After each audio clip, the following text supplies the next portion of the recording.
مشہور ہے کہ بلند آواز اور چیخ کر بات کرنے والا شخص کمزور شخصیت کا مالک ہوتا ہے، ان کے پاس کوئی دلیل نہیں ہوتی.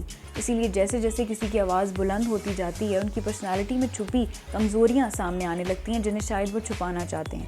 شاید اسی لیے کہا جاتا ہے کہ بچوں کے ساتھ چیخ کر، چلا کر یا بلند آواز میں بات کرنا ایک انتہائی غیر روایتی اور پرانا طریقہ ہے جس کا بالکل بھی مثبت اثر نہیں پڑتا. سیدتی میگزین میں شائع ہونے والی ایک رپورٹ میں بتایا گیا ہے کہ بچوں کے ساتھ نرمی سے بات کرنی چاہیے. اگر آپ اپنے بچوں پر چلاتے ہیں اور بلند آواز میں بات کرتے ہیں تو بچے کے ذہن پر منفی اثر پڑتا ہے. یاد رکھیں کہ آپ کی بلند آواز نہ تو طاقت کا ثبوت ہے اور نہ ہی آپ کے کنٹرول کا، بلکہ اس سے آپ کا بچہ ڈرانے اور دھمکانے کا عادی بن جائے گا اور آپ کی کوئی بات نہیں مانے گا.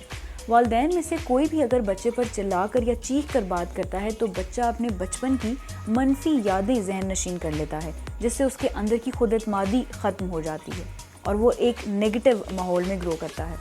والدین کا بچوں پر چیخنا اور چلانا نہ صرف گھر کا ماحول خراب کرتا ہے بلکہ اس کے اثرات واضح طور پر باہر بھی نظر آتے ہیں، جیسے کسی بھی پبلک گیدرنگ میں آپ کے بچے کا ضد کرنا یا آپ کی بات نہ ماننا.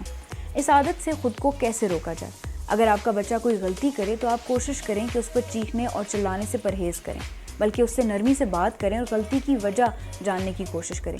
بچے کو اپنی غلطی کی وضاحت دینے کا موقع دیں. گھر میں معافی کا کلچر انٹروڈیوس کروائیں تاکہ بچے کی خود اعتمادی برقرار رہے. اگر آپ نے بچے کو ڈانٹا ہے تو تھوڑی دیر بعد اپنے غصے کی وجہ بتائیں تاکہ وہ آئندہ ایسی غلطی نہ کرے.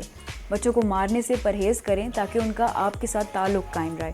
اس حوالے سے مزید جاننے کے لیے آپ وزٹ کریں urdunews.com.